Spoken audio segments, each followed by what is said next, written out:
Here's an image by ETI. By the way, I'm just doing this tutorial for the members of our forum on Microstock Picks.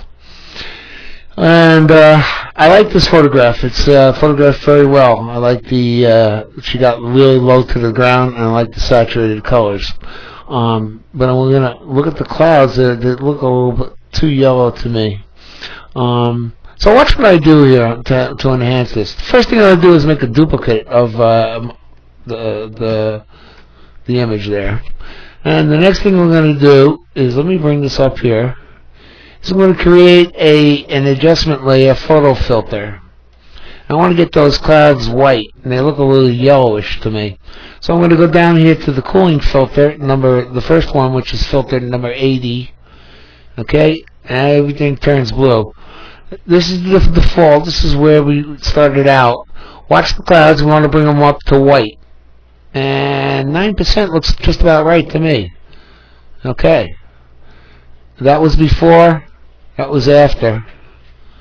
Look at the whiteness in the clouds. Before and after. A little whiter. Okay, now remember that little lab saturation trick I taught you guys. We're going to use that right here too. So we're going to go down to this layer again, and we're going to convert this image to a lab mode. We're going to go up to image, mode, and convert to lab. Don't flatten it. Okay, bring up the curves dialog box with Control M. Alright, and remember that little trick I showed you to get those grid boxes smaller. You hold down the Alt key and click in the grid box, and it turns them smaller. Now, we wanted to deal with just the A and B channel today. We'll go to the A, go to the top bounding box point here, bring it over 2 squares to the left, go to the bottom, 2 squares to the right. Do the same thing with the B channel, 2 squares to the left, and 2 squares to the right on the bottom. Click OK, and there we have it.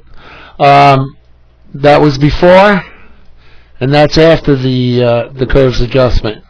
Let's convert that back down to RGB. Don't flatten. Okay, then I'll show you one more little trick. And that is, I'm going to create a new layer above this adjustment layer. Using my default colors, black to white, I'm going to go to the gradient tool, and I'm going to use foreground to transparent.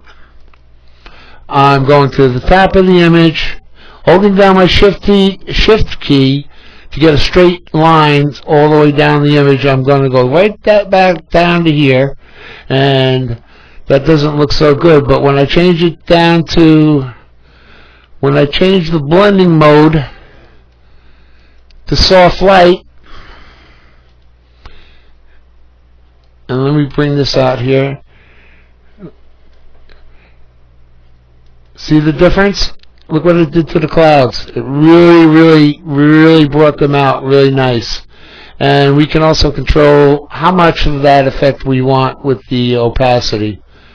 So, this is what we started out with, which was a nice photograph to begin with. Really, it really was. That was before, and that's after. Thank you.